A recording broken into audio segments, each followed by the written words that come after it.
भागलपुर गांव के जंगल में पीलू मिठाई बेचने का काम किया करती थी। उसकी बनाई हुई जलेबियाँ लोगों को बहुत पसंद आते थे। गर्मा गर्म जलेबियाँ खाने के लिए लोग दूर दूर से आते थे। वाह पीलू, ऐसी जलेबी तो मैं 1 किलो भी खा जाऊं तो भी मेरा मन नहीं भरेगा। ऐसे ही एक दिन पीलू से मिलने के लिए उसकी एक सहेली सुंदरी आती है। पीलू, तुमसे मिलकर बहुत खुशी हुई। तुम्हारी मिठाई के बारे में बहुत सुना है। गरम जलेबी तो बहुत ही मशहूर है तुम्हारी। कितना कमा लेती हो बहन? सुंदरी, भगवान की दया से इतना कमा लेती हूँ कि एक जमीन खरीदने की सोच रही हूँ, फिर उस पर अपना घर बनाऊंगी। अच्छा ऐसा है तो मैं सही समय पर आई हूँ तुम्हारे पास। तुम शहर चलो और वहाँ पर जलेबी का काम शुरू करो। शहर में तुम्हारी जैसी जलेबी कोई नहीं बनाता है। वहाँ तो तुम बंगलो बना लोगी, इतने पैसे मिलेंगे वहाँ।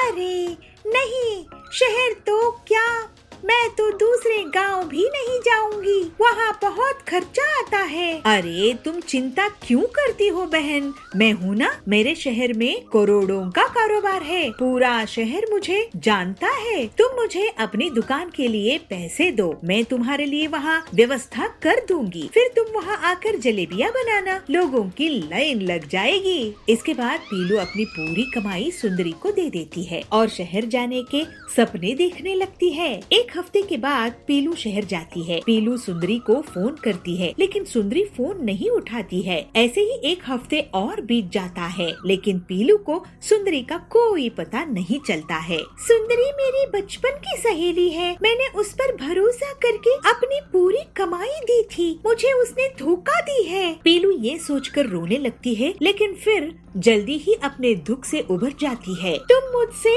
मेरे पैसे ले सकती हो सुंदरी, लेकिन मेरी जलेबी बनाने की कला नहीं। मैं शहर में जलेबी बनाऊंगी। फिर पीलू मेहनत करके रोड के साइड में जलेबियाँ बेचने लगती है और कुछ दिनों में उसे मुनाफा होने लगता है। एक दिन उसे सुंदरी दिखाई देती है। सुंदरी, तुमने मुझे इतना बड़ा धोखा दी हो? मैंने तुम्हें धोखा नहीं दिया पीलू, तुम्हारे जैसे बहुत से लोग शहर में बड़े बड़े सपने लेकर आते हैं, लेकिन सब यहाँ की भीड़ में फेल हो जाते हैं। अगर तुम्हारे में दम है तो अपना रास्ता खुद बनाओ, मैं चली। ये कहकर सुंदरी वहाँ से चली जाती है। पीलू सोचती है कि सुंदरी के धोखे ने उसे एक नया रास्ता दिखाया है कि अब वो शहर के भीड़ भाड़ में भी कुछ अलग करे। अगले दिन से पीलू एक नया आइडिया लगाती है और काली जलेबियाँ बनाना शुरू कर देती है। काली जलेबियाँ देखकर शहर वाले हैरान रह जाते हैं। अरे यहाँ क्या काली जलेबियाँ, मैंने तो कभी नहीं देखी। ये काली जलेबियाँ शुद्ध खोवे की होती है, बहुत पहले मेरे पिताजी इसे गांव में बनाते थे। सच में ये तो कमाल की है माँ। इस तरह से पीलू अपनी होशियारी और मेहनत के दम पर बहुत जल्दी तरक्की कर लेती है। फिर वो हंसी खुशी अपना जीवन बिताने लगती। रात का समय था। पिंकी लोमड़ी और चिंकू बंदर सोफे पर बैठे टीवी देख रहे थे। वहीं उनके पापा टिंकू सियार अपने लैपटॉप पर अपने ऑफिस का काम कर रहे थे। वहीं पिंकू और चिंकू की मम्मी चंपा नीलगाय रसोई में सबका खाना खाने के बाद बर्तन धुल रही थी और बाकी बचा खाना फ्रिज में रख रही थी। काम होने के बाद वो हॉल में आती है और सबसे कहती है, अरे बच्चों, तुम अभी तक सोए नहीं? चलो चलो अपने कमरे में जाओ और जल्दी से सो जाओ, सुबह स्कूल भी तो जाना है ना। चलो। मम्मी, फिल्म बस खत्म होने वाली है, देखने दो ना। नहीं, बिल्कुल नहीं, चलो अंदर जाओ, सुबह स्कूल के लिए लेट हो जाओगे। मम्मी प्लीज आप जाकर सो जाओ ना, हमें तो अभी फिल्म देखनी है। ये स्पाइडर मैन की फिल्म पहली बार आ रही है टीवी पर। चंपा ने फिर टिंकू से कहा, अजी आप भी सो जाइए ना, सुबह आपको ऑफिस भी तो जाना है। और इन बच्चों को भी कहिए कि ये सो जाएंगे, 24 घंटे बस टीवी में लगे रहते हैं। तुम सो जाओ चंपा, मुझे तो अभी बहुत काम है। और बच्चों को देखने दो ना उनकी मूवी, एक तो इतने दिनों बाद आ रही है। अच्छा सभी बिजी हैं, बस मैं ही वेली हूँ। ठीक है, मैं तो उल्लू की तरह जाग नहीं सकती, मैं तो चली सोने। चंपा ऐसा कहकर सोने के लिए चली जाती है। तभी टिंकू अपने बच्चों से कहता है, बच्चों चलो काम पर लगते हैं, तुम्हारी मम्मी सोने चली गई, इससे अच्छा मौका नहीं मिल सकता। चलो। हाँ पापा, हमें तो अभी बलून भी फुलाने हैं और घर की सजावट भी करनी है। चलो चिंकू, पिंकी देखती है कि चिंकू तो सो चुका है। वो इसको हिलाती है पर चिंकू फिर भी नहीं जागता। फिर पिंकी उसके मुंह के ऊपर कुछ पानी की बूंदें छिड़कती है, जिससे चिंकू होश में आता है। अरे मेरी नींद खराब कर दी, अच्छा खासा सपना देख रहा था, स्पाइडरमैन से भी मेरी मुलाकात होने वाली थी। सपना बाद में देखना चिंकू, पहले चलकर बलून फुलाते हैं और घर की सजावट करते हैं। तू भूल गया, मम्मी का जन्मदिन है। लो बच्चों, मैं बलून ले आया, चलो। सभी मिलकर बलून फुलाते हैं और फिर कमरे की सजावट करते हैं। तभी पिंकी कहती है, पापा वो डिलीवरी वाला आता ही होगा, अगर उसने घंटी बजा दी तो मम्मी जाग जाएगी और हमारा सारा सरप्राइज खराब हो जाएगा। चलो पहले केक ही ले लेते हैं। टिंकू अपने पर्स से पैसे निकालकर घर का दरवाजा जैसे ही खोलता है तो वो देखता है कि सामने डिलीवरी बॉय खड़ा हुआ है। अरे आपको कैसे पता चला कि मैं आ गया हूँ? मैं बस अभी घंटी बजाने ही वाला था। इसलिए तो कि तुम घंटी ना बजा सको, हमने ये दरवाजा खोल दिया। लो ये रहे तुम्हारे पैसे। डिलीवरी बॉय टिंकी को केक देकर और अपने पैसे लेकर वहाँ से चला जाता है। पिंकी, ये केक फ्रिज में रख दो और चिंकू चलो अपना अधूरा छूटा काम पूरा करते हैं। सभी मिलकर कमरे की सजावट करते हैं। तभी पिंकी कहती है, पापा 12 बजने में 1 मिनट है, जल्दी चलो, मम्मी को उठा देते हैं। हाँ चलो।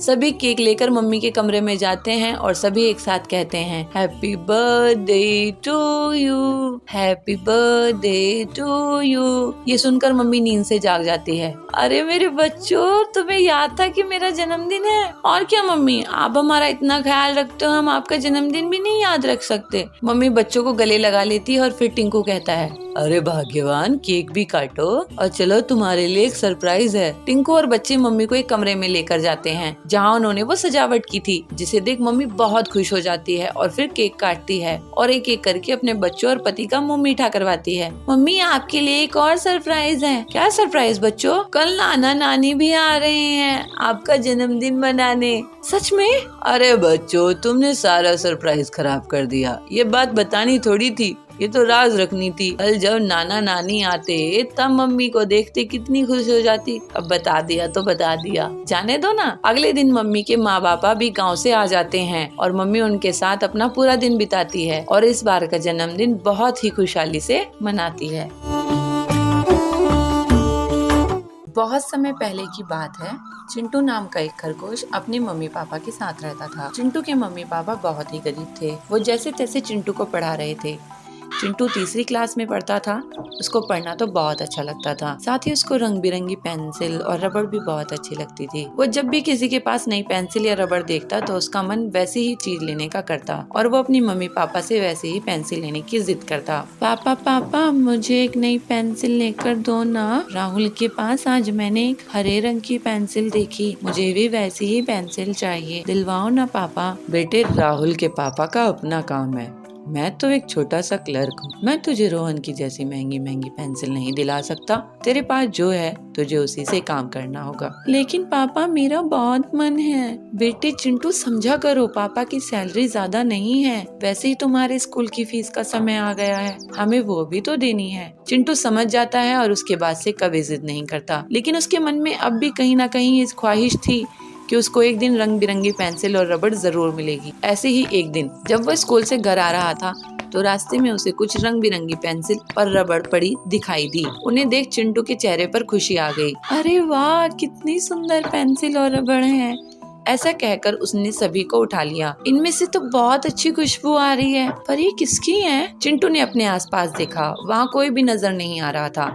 इसलिए उसने वो पेंसिल और रबड़ अपने बैग में रख ली और उन्हें लेकर अपने घर आ गया और उनसे अपना होमवर्क करने लगा कि तभी चिंटू की मम्मी उसके पास आई और उसने जब चिंटू के हाथ में वो पेंसिल रबड़ देखी तो उससे पूछा, चिंटू ये पेंसिल रबड़ तुम्हें कहाँ से मिले? किसके हैं ये? मैंने पहले तो तुम्हारे पास ये नहीं देखी। पता नहीं मम्मी किसके हैं, मुझे तो स्कूल से आते समय सड़क पर मिले। जब मैंने आसपास देखा तो वहाँ कोई नहीं था, इसलिए मैंने अपने साथ ले आया। तभी चिंटू के पापा भी आ जाते हैं और कहते हैं, नहीं बेटा, हमें ऐसे ही किसी की चीज नहीं लेनी चाहिए। क्या पता किसी से गिर गए हो। तुम कल स्कूल जाना और प्रिंसिपल को ये दे देना, जिसके भी होंगे वो इन्हें आकर ले जाएगा। चिंटू अगले दिन वो पेंसिल और रबड़ ले जाकर प्रिंसिपल को दे देता है। प्रिंसिपल असेंबली में एक अनाउंसमेंट करवाते हैं कि जिस किसी की भी 3 पेंसिल और 3 रबड़ खोई हो वो आकर ले जाए। वो पेंसिल और रबड़ मिंकू नाम के एक बंदर की थी, इसलिए वो उन्हें लेने प्रिंसिपल ऑफिस आता है। पर उसके मन में अब एक लालच जाग जाता है और वो प्रिंसिपल से कहता है, सर वो पेंसिल पेंसिल और रबर मेरी हैं, पर मेरे तो 5 रबर और पेंसिल खोई थी, ये तो 3 ही हैं, बाकी की तो कहाँ हैं? 5 पेंसिल और रबर, पर चिंटू ने तो मुझे 3 पेंसिल और 3 रबर दी। रुको मैं अभी उससे पूछता हूँ। प्रिंसिपल चिंटू को अपने पास बुलवाते हैं और उससे पूछते हैं, चिंटू बाकी की 2 पेंसिल और रबर कहाँ हैं? कौन सी 2 पेंसिल और रबर सर? मुझे तो जो मिला था मैंने आपको वो दे दिया। झूठ मत बोलो चिंटू, तुमने मेरी 2 पेंसिल और 2 रबर छुपा ली है ना? नहीं सर, मैंने ऐसा कुछ नहीं किया। तो क्या मिंकू झूठ बोल रहा है? मुझे नहीं पता सर, लेकिन मुझे तो 3 रबर और 3 पेंसिल ही मिली थी, और अगर मुझे चुराना या छुपाना होता तो मैं आने आपके पास लेकर क्यों आता? ये 3 रबर और पेंसिल भी अपने पास रख लेता ना सर। प्रिंसिपल सोच में पड़ जाते हैं और कहते हैं, मिंकू ये तुम्हारी पेंसिल और रबर नहीं है, ये किसी और की है, और क्योंकि अभी तक इन्हें लेने कोई नहीं आया, इसलिए मैं चिंटू की ईमानदारी से खुश होकर ये पेंसिल और रबर इसको दे रहा हूँ। तुम्हारी 5 पेंसिल रबर जब मिलेगी मैं तुम्हें दे दूंगा। प्रिंसिपल वो पेंसिल रबर चिंटू को दे देते हैं, उसको उसकी ईमानदारी का फल मिलता है, और वहीं मिंकू को उसके लालच की सजा। एक जंगल में बबलू पानी पूरी का ठेला लगाता था। उसकी पानी पूरी खाने के लिए वहाँ पर पक्षियों की भीड़ लगी रहती थी। एक दिन उसकी पत्नी पीलू उससे कहती है, अजी सुनते हो, जंगल में मेला लगा हुआ है, लेकिन तुम एक भी दिन मुझे मेले में लेके नहीं गए। किसी दिन मुझे लेकर मेले में चलो ना। अरे पीलू, मुझे तो ऐसे समय नहीं मिलता, तू ही किसी दिन अकेले मेले चली जा। नहीं जी, मुझे मेले में लेकर नहीं चलेंगे तो मैं नहीं जाऊंगी, मुझे आपके सिवा मेले में नहीं जाना है। आप जब देखो पानी पूरी ही बनाते रहते हैं, ऐसा लगता है आपको सिर्फ पानी पूरी से ही प्यार है, मुझसे तो प्यार है ही नहीं। एक दिन पानी पूरी का ठेला नहीं लगाओगे तो परिंदे भूखे नहीं मर जाएंगे। अरे अरे पीलू, अरे गुस्सा मत हो, चल मैं तुझे मेला घुमा कर लाता हूँ। पीलू और बबलू मेले में जाते हैं। वो देखते हैं कि मेले में बहुत सारी दुकानें लगी हुई हैं। अजी देखो, इस मेले में तो चाट पकौड़ी भी बिक रही है, तो तुमने क्यों नहीं यहाँ पर अपने पानी पूरी का ठेला लगाया? अरे पीलू, मैं भी यहाँ पर अपना पानी पूरी का ठेला लगाना चाहता था, लेकिन इस मेले में दुकान लगाने का किराया बहुत ज्यादा है। इस मेले में किराया दे पाना मेरे बस की बात नहीं। चलो तुम मन छोटा मत करो, मेले में से जो तुम्हें खरीदना हो खरीद लो। पीलू मेला घूमने लगती है। तभी बबलू की नजर पानी पूरी के एक ठेले पर पड़ती है। वो सोचता है, अरे इस पानी पूरी के ठेले पर तो बहुत भीड़ लगी हुई है और इसका रेट भी बहुत ज्यादा है, फिर भी पक्षी बिना संकोच के खा रहे हैं। मैं अभी पता लगाता हूँ कि इसने पानी पूरी का दाम इतना ज्यादा क्यों रखा है। बबलू उस पानी पूरी वाले के पास जाता है। अरे भाई, तुमने अपनी पानी पूरी का दाम इतना महंगा क्यों रखा है? ऐसा क्या मिलाते हो अपनी पानी पूरी में? अरे ये ऐसी वैसी पानी पूरी नहीं है, ये बनारस की प्रसिद्ध पानी पूरी है। इसका पानी आरओ के पानी से बनाता हूँ मैं, और देखो तरह तरह के फ्लेवर्स हैं इसमें। बंटी पैसे देकर पानी पूरी खरीदता है। जैसे ही वो पानी पूरी खाता है और सोचता है, अरे ये तो बनारस की पानी पूरी के नाम पर पक्षियों को लूट रहा है, इससे अच्छी पानी पूरी तो मैं बनाता हूँ। लेकिन जंगल के पक्षियों को मेरे पानी पूरी के 10 रुपए देने में ज्यादा लगता है, लेकिन इसको 50 रुपए दे रहे हैं। मुझे कुछ करना चाहिए। अगले दिन बबलू अपनी पानी पूरी का दाम बढ़ा देता है, 10 रुपए से 40 रुपए कर देता है। उसके ठेले में एक पानी पूरी खाने के लिए आती है। अरे भाई, कल तक तो तुम 10 रुपए में पानी पूरी बेच रहे थे, आज क्या हुआ, 40 रुपए कर दिया? कल तक मेरी पानी पूरी का एक ही फ्लेवर होता था, अब ढेर सारे हैं। भाई तुम अपने फ्लेवर्स अपने पास रखो, मुझे तुम्हारी पानी पूरी नहीं खानी, इतना लालच सही नहीं है। कुछ दिनों बाद बबलू के ठेले पर पक्षी आना बंद कर देते हैं। देखा आपने, पानी पूरी का दाम बढ़ा दिया और पक्षी अब पानी पूरी आपके यहाँ आके नहीं खाते हैं। कल से ऐसा करो, पुराने ही रेट पर पानी पूरी बेचना। तुम सही कह रही हो पीलू। अगले दिन बबलू अपने पानी पूरी का रेट पुराना जैसा ही रख लेता है और वापस से पक्षियों की भीड़ लगने लगती है। वो बहुत खुश होता है। बबलू अब पैसों का लालच नहीं करता और वो सोचता है, हमें लालच नहीं करना चाहिए। हर इंसान को अपनी किस्मत में जो मिलता है उससे उसे संतुष्ट रहना चाहिए। हाँ, लेकिन हमेशा मेहनत करते रहना चाहिए जिससे वो आगे बढ़ता रहे। ज्यादा लालच के चक्कर में रहेंगे तो हम मेहनत करना छोड़ देते हैं और फिर हमारी किस्मत हमारा साथ नहीं देती। इसलिए मेहनत करना चाहिए, ना कि लालच। इसीलिए कहते हैं लालच बुरी बला होती है।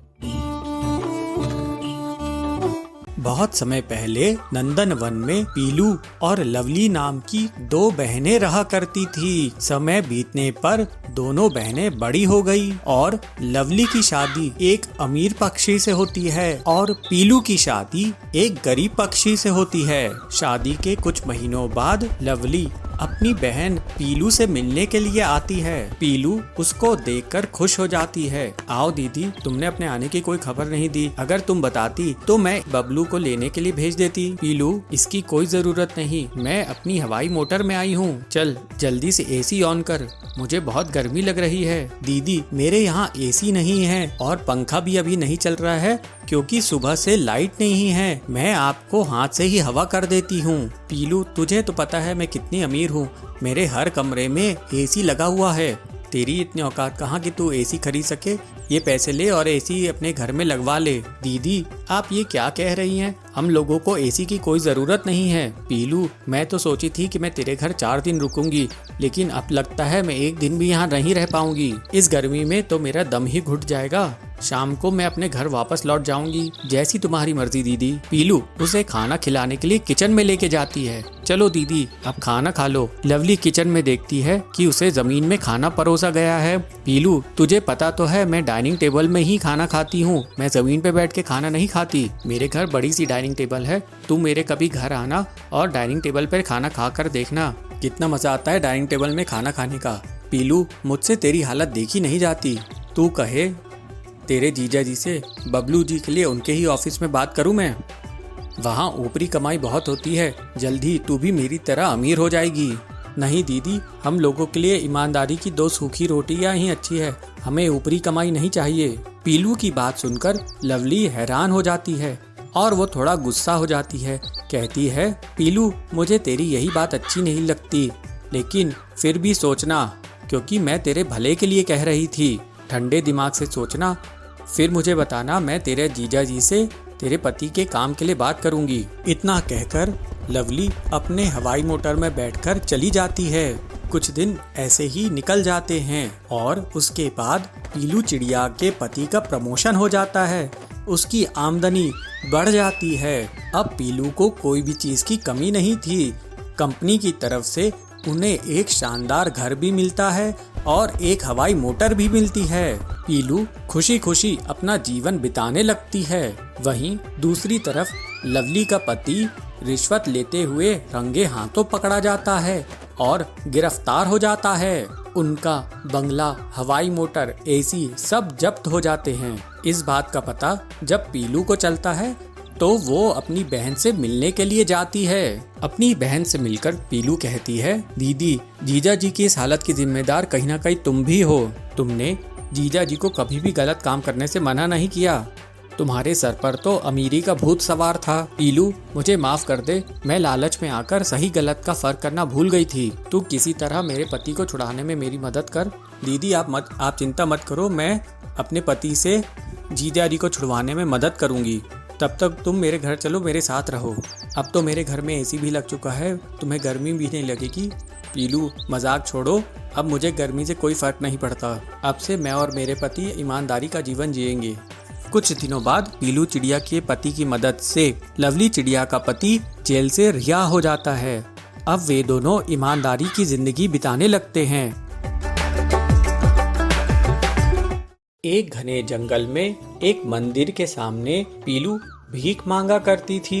भगवान के नाम पे कुछ दे दो साहब, भगवान के नाम पे कुछ दे दो, आपके बच्चे जीते रहेंगे, आपके घर में खुशियाँ रहेंगी। एक दिन ऐसे ही जब वो मंदिर के बाहर बैठी थी तो वो देखती है कि एक चिड़ा बहुत तेजी से उड़ते हुए आता है और मंदिर के अंदर घुस जाता है। पीलू सोचती है, अरे इस चिड़े के ऊपर लगता है कोई बहुत बड़ी मुसीबत आई है, तभी इतनी हड़बड़ी में मंदिर के अंदर इतनी जल्दी घुस गया। तभी वहाँ का बदमाश कालू पंजे में चाकू दबाए पीलू के पास आता है। ए चिड़िया, तूने यहाँ किसी पक्षी को भागते हुए देखी है क्या? नहीं, मैंने तो किसी भी पक्षी को यहाँ से भागते हुए नहीं देखी हूँ। देखो, मेरे पास ये रुपयों की गड्डी है। अगर तुम मुझे उस पक्षी के बारे में बता दोगी तो मैं तुम्हें ये रुपयों की गड्डी दूंगा। पीलू कुछ देर सोचती है, फिर कहती है, नहीं कौवा जी, मैंने किसी भी पक्षी को यहाँ से भागते हुए नहीं देखी हूँ। वो बदमाश कौवा वहाँ से चला जाता है। तब वो पक्षी मंदिर से बाहर निकलता है और पीलू चिड़िया को धन्यवाद अदा करता है। बहन, बहुत बहुत धन्यवाद। मेरा एक दुश्मन है जो मुझे मरवाने के लिए मेरे पीछे एक गुंडा भेजा था, लेकिन तुमने लालच ना कर मेरी जान बचा ली। मैं अपनी पत्नी और बच्चों को घने जंगल में छुपा कर आ रहा हूँ। अब मैं पुलिस के पास जाऊंगा। तुम प्लीज इस पते पे जाओ मेरी पत्नी और बच्चों के पास, और जब तक मैं ना आऊं तुम उनकी देखभाल करोगी? पीलू हाँ कहती है। ऐसा कहकर वो चिड़ा वहाँ से चला जाता है। पीलू उस पक्षी के बताए हुए पते पर पहुँच जाती है। मुझे आपके पति ने आपके पास भेजे हैं और आप लोगों का ख्याल रखने के लिए कहे हैं। मेरे पति कहाँ हैं? वो किस हाल में हैं? वो ठीक तो है ना? बहन, तुम चिंता मत करो, तुम्हारे पति ठीक हैं। वो तुम लोगों के दुश्मन को पकड़ाने के लिए पुलिस के पास गए हैं। बहन, मैंने और मेरे बच्चों ने 2 दिनों से कुछ नहीं खाए हैं। हम डर के मारे बाहर भी नहीं निकल पा रहे हैं। बहन, तुम चिंता मत करो, मैं तुम लोगों के लिए खाना लेके आती हूँ। ऐसा कहकर पीलू उनके लिए खाना लेने जाने लगती है। बहन, मैं खाना लेने जा तो रही हूँ, लेकिन मेरे पास पैसे नहीं हैं। बहन, ये लो, मेरे पास बहुत पैसे हैं, तुम ये पैसे रखो और इससे खाना लेकर आओ। इधर वो चिड़ा पुलिस थाने पहुँच चुका होता है और पुलिस को सारी घटना का ब्यौरा देता है। पुलिस चिड़े को एक तस्वीर दिखाता है जिसमें लिखा होता है मोस्ट वांटेड। उसमें उस की तस्वीर होती है। चिड़ा उस तस्वीर को देखकर हाँ कहता है। पुलिस उस बदमाश का पीछा करती है। कुछ देर पुलिस को वो छकाता है और आखिर में वो थक जाता है। फिर पुलिस पे वो हमला कर देता है। पुलिस भी उस पर हमला करती है। थोड़ी देर की गोलाबारी के बाद आखिरकार पुलिस के हाथों मारा जाता है। इधर पीलू चिड़िया खाना लेकर आती है। 2 दिनों बाद चिड़े की पत्नी और बच्चे खाना खाते हैं और कुछ ही देर में वो चिड़ा उनके पास पहुंच जाता है। पीलू बहन, बहुत बहुत धन्यवाद बहन, तुमने मेरे और मेरे परिवार का ख्याल रखा। तुम्हारी वजह से मेरा परिवार बच गया और वे सब गुंडे बदमाश अब खत्म हो चुके हैं। मैं एक बहुत बड़ा बिजनेसमैन हूँ, जिसकी वजह से मेरे बहुत सारे दुश्मन होते हैं, लेकिन अब सारे दुश्मन हट चुके हैं। ठीक है सेठ जी, बहुत अच्छी बात है। चलिए, अब आप सब अपना ख्याल रखिए, मैं वापस जाती हूँ। अरे बहन, तुम वापस जाके क्या भीख मांगोगी? अब तुम भीख नहीं मांगोगी। अब आपको भीख मांगने की कोई जरूरत नहीं है। ये लीजिए रुपयों से भरा बैग। अब आप अपना कोई व्यापार शुरू कीजिए और खुशी खुशी रहिए। उन पैसों से पीलू चिड़िया अपना छोटा सा कारोबार शुरू करती है। इस तरह पीलू अपनी ईमानदारी की वजह से भिखारन से करोड़पति बन जाती है। चंपक वन में पीलू नाम की चिड़िया रहती थी, जिसका एक बेटा था। उसका नाम गोलू था। पीलू स्वभाव से बहुत ही कंजूस चिड़िया थी। गोलू पढ़ लिख के विदेश गया और वहाँ पर एक बड़े से सेठ कड़क के यहाँ काम करने लगा। गोलू एक बार अपनी माँ से मिलने के लिए घर आया। बेटे को घर आया देख पीलू बहुत खुश होती है। बेटा, अब मेरी उम्र हो चली है, अब मुझसे घर का काम नहीं होता। तू कहे तो मैं तेरे लिए एक सुंदर सी लड़की देख दूं। माँ, वैसे तो मैं तुम्हें बताना नहीं चाहता था, लेकिन मेरी एक गर्लफ्रेंड है। मैं उसे बहुत पसंद करता हूँ और उसी से शादी करना चाहता हूँ। कौन है वो लड़की, जरा मुझे भी तो बता। माँ, वही मेरे बचपन की दोस्त लवली। अरे लवली, वो तो बहुत गरीब है, उसके माँ बाप तो दहेज भी नहीं दे पाएंगे। तेरी परवरिश में, तेरी पढ़ाई लिखाई में, तेरे विदेश रहने में जो पैसा खर्च हुआ है वो दहेज से ही तो वसूल होगा। माँ, हमें दहेज क्यों चाहिए? हमें पैसों की कोई कमी थोड़ी ना है, लेकिन बेटा तेरी शादी में खर्च तो बहुत होगा ना। माँ मैं नहीं जानता, मैं तो शादी लवली से ही करूँगा, वरना विदेश चला जाऊंगा। ठीक है बेटा, जैसी तेरी मर्जी। कुछ दिनों बाद गोलू और लवली की शादी हो जाती है। शादी के अगले ही दिन पीलू लवली को बुलाकर कहती है, बहू आज से घर का सारा काम तुझे ही करना है। मैंने सारे नौकरों को छुट्टी दे दी है, अब हम घर का काम मिल बांट के करेंगे। बेकार में नौकरों को पैसा देने की क्या जरूरत है। ठीक है माँ जी, मैं घर का सारा काम कर लूंगी। ठीक है, चल जाके पहले एक कप चाय बना के दे। लवली रसोई में चाय बनाने जाती है, लेकिन देखती है कि गैस खत्म हो गई है। लवली अपनी सास के पास जाके कहती है, माँ जी गैस खत्म हो गई है, अब मैं चाय कैसे बनाऊं? रहने दे बहू, वैसे भी गर्मी बहुत है, मत बना चाय। लेकिन माँ जी गैस नहीं है तो हम खाना कैसे बनाएंगे? कोई बात नहीं बहू, चिंता मत कर, शादी की बहुत सारी पूड़ियाँ और सब्जी बच गई है, मैंने उसे फ्रिज में रख दी हूँ, हम वही खाएंगे। हफ्ते भर तो वो चलेगी ही। अपनी सास की कंजूसी देखकर लवली हक्का बक्का रह जाती है। लवली अपने पति के पास जाती है, गोलू तुम्हारी माँ कितनी ज्यादा कंजूस है, भगवान ही बचाए ऐसी सास से। मैंने अपनी पूरी जिंदगी में ऐसी कंजूस औरत नहीं देखी। क्यों, क्या हो गया? तुम्हारी माँ ने शादी की बची हुई सब्जी और पूड़ियाँ फ्रिज में रख दी हैं और उन्हें एक हफ्ते तक खाने के लिए कह रही हैं। ये सब मुझसे नहीं होगा, तुम जाओ और अपनी माँ को समझाओ। ये सुनकर गोलू को गुस्सा आ जाता है और वो अपनी माँ के पास जाता है। माँ अगर गैस खत्म हो गई है तो मैं नया सिलेंडर ले आता हूँ, बासी खाना खाने की क्या जरूरत है, हमारी तबीयत खराब हो जाएगी, पेट खराब हो जाएगा, तुम्हारी उम्र तो देखो। अरे बेटा, शादी में इतना पैसा खर्च हुआ है, गैस सिलेंडर लाके और पैसा क्यों खर्च करना? जब घर में खाना है तो घर का खाना खाना चाहिए, उसमें क्या बुराई है? पर माँ वो बासी खाना है। अरे मैं कोई जबरदस्ती थोड़ी ना कर रही हूँ तुम लोगों से, तुम्हारा मन है तो तुम लोग बाहर खाना खा लो, लेकिन याद रखना उसमें भी बहुत पैसे खर्च होंगे, ऐसे अनाज फेंकने से क्या फायदा? मैं तो बस बहू को समझा रही थी,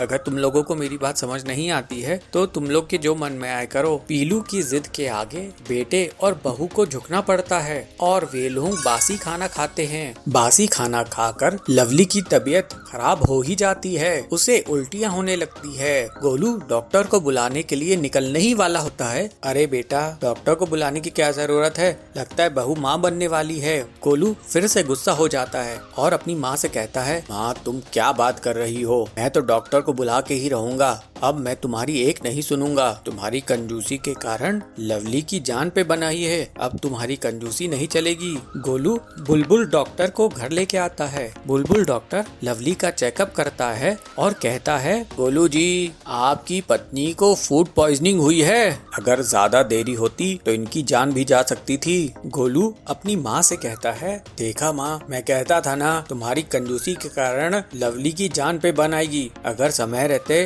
डॉक्टर साहब नहीं आते तो क्या होता, जरा सोचो। ये सुनकर पीलू शर्मिंदा होती है और अपनी बहू से माफी मांगती है। बहू मुझे माफ कर दे, मेरी कंजूसी के कारण तेरी जान पे बनाई। नहीं माँ जी, आप माफी नहीं मांगिए, लेकिन वादा कीजिए कि अब से जो जरूरी होगा उस पे खर्च जरूर करेंगी, अब कंजूसी नहीं करेंगी। ऐसा सुनकर पीलू खुश हो जाती है और अपनी बहू को गले लगाती है, अपने बच्चे और बहू के साथ सही व्यवहार करती है, कंजूसी छोड़ देती है। गोलू अपनी माँ और पत्नी को लेकर विदेश चला जाता है। अब वो खुशी खुशी रहते हैं। हमेशा की तरह बबलू और पीलू चिड़िया बगीचे में बैठकर बातें कर रहे थे। पीलू, आखिर कब तक हम लोग इसी तरह बगीचे में मिलते रहेंगे? मुझे तुमसे शादी करनी है, मैं कल तुम्हें अपने घर माँ से मिलवाने ले जाऊंगा। पर बबलू, मेरी शादी कौन कराएगा? मेरे माता पिता तो हैं नहीं, मैं तो बचपन से अनाथ आश्रम में पली बड़ी हूँ, क्या तुम्हारी माँ इस रिश्ते के लिए तैयार होंगी?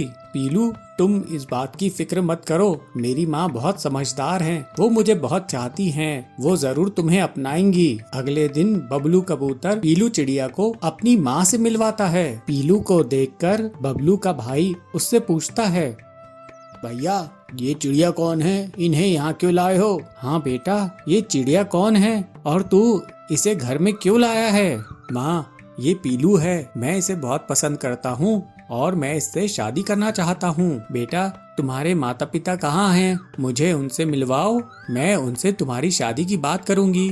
माँ जी, मेरे माँ बाप अब इस दुनिया में नहीं हैं, मैं अनाथ आश्रम में पली बढ़ी हूँ। मेरा बबलू के अलावा इस दुनिया में और कोई नहीं है। उसकी बात सुनकर बबलू की माँ भड़क जाती है और गुस्से से कहती है, बेटा तू पागल हो गया है क्या, जो इस अनाथ चिड़िया से शादी करेगा? तेरी शादी तो किसी ऊंचे खानदान में होगी, बस तुझे हाँ कहने की देरी है। हाँ भैया, माँ सही कह रही है, थोड़ा सोचो तो सही। इस अनाथ से शादी करके क्या तुम हम लोगों की नाक कटवाओगे?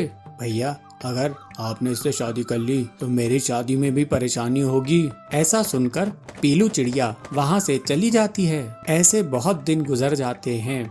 फिर एक दिन बबलू कबूतर पीलू चिड़िया से छुपकर मंदिर में शादी कर लेता है। बबलू शादी करने के बाद पीलू चिड़िया को अपने घर लेकर आता है। अरे बेटा, तूने ये क्या कर दिया, मेरा घर बर्बाद कर दिया। तुझे ये अनाथ ही मिली थी शादी करने के लिए। तभी बबलू का भाई वहाँ आता है और अपनी माँ को कमरे में लेके जाता है। माँ, अब रोने धोने का क्या फायदा, भैया ने तो शादी कर ही ली है। अब हमें इस मनहूस चिड़िया को घर से बाहर निकालने का कोई उपाय सोचना होगा। मेरी मानो तो तुम पहले इस पीलू चिड़िया से अच्छा बर्ताव करना शुरू कर दो, फिर मौका देखकर इसे ठिकाने लगा देंगे। हाँ बेटा, तू सही कह रहा है, हमें ऐसा ही कुछ करना होगा। बबलू की माँ पीलू से बहुत अच्छा बर्ताव करने लगती है। वो एक बार पीलू को अपने पास बुलाती है। पीलू, मैंने तुझे अपनी बहू की तरह स्वीकार कर लिया है, मुझे तू माफ कर दे। मैं अपने किए पर बहुत शर्मिंदा हूँ। अपनी सास की बात सुनकर पीलू चिड़िया बहुत खुश हो जाती है। काफी समय बाद पीलू चिड़िया गर्भवती हो जाती है। पीलू चिड़िया अपने गर्भवती होने की बात किसी को नहीं बताती है। वो सोचती है कि जब शाम में बबलू आएगा तो सबसे पहले वो उसी को ये खुशखबरी देगी। बबलू शाम में घर लौटता है तो पीलू चिड़िया उसे ये खुशखबरी देती है। बबलू बहुत खुश होता है। अगले दिन बबलू अपने किसी काम से जंगल से बाहर चला जाता है। उसकी गैर हाजिरी में उसका भाई माँ से कहता है, माँ, भैया बाहर हैं, इस अनाथ चिड़िया को ठिकाने लगाने का मौका इससे अच्छा हमें नहीं मिलेगा। उन दोनों की बातें पीलू चिड़िया सुन लेती है और रात में जब माँ बेटा सो जाते हैं तो पीलू चिड़िया घर छोड़कर भाग जाती है। जब बबलू कबूतर घर वापस आता है, देखा बेटा, मैं कहती थी ना, किसी अनाथ लड़की से शादी मत कर, देख वो कैसे घर से भाग गई है। एक दिन बबलू कबूतर नदी किनारे बैठा रहता है। वो बहुत दुखी होता है। उड़कर वो उस बगीचे में जाता है जहाँ वो पीलू चिड़िया से मिला करता था। तभी पीलू चिड़िया वहाँ पहुँचती है और बबलू को सारी बात बताती है। बबलू ये सुनकर हैरान हो जाता है। वो घर जाकर अपनी माँ से और अपने भाई से ये सवाल करता है कि उसकी पत्नी जब गर्भवती थी तो क्या वे उसे मारना चाहते थे। ये सुनकर बबलू की माँ और उसका भाई शर्मिंदा हो जाते हैं। बबलू समझ जाता है और वो अपनी पत्नी के साथ अलग से रहने लगता है। कुछ दिनों बाद उनको एक बहुत प्यारी सी बच्ची होती है। वो लोग अब हंसी खुशी अपना जीवन व्यतीत करने लगते हैं।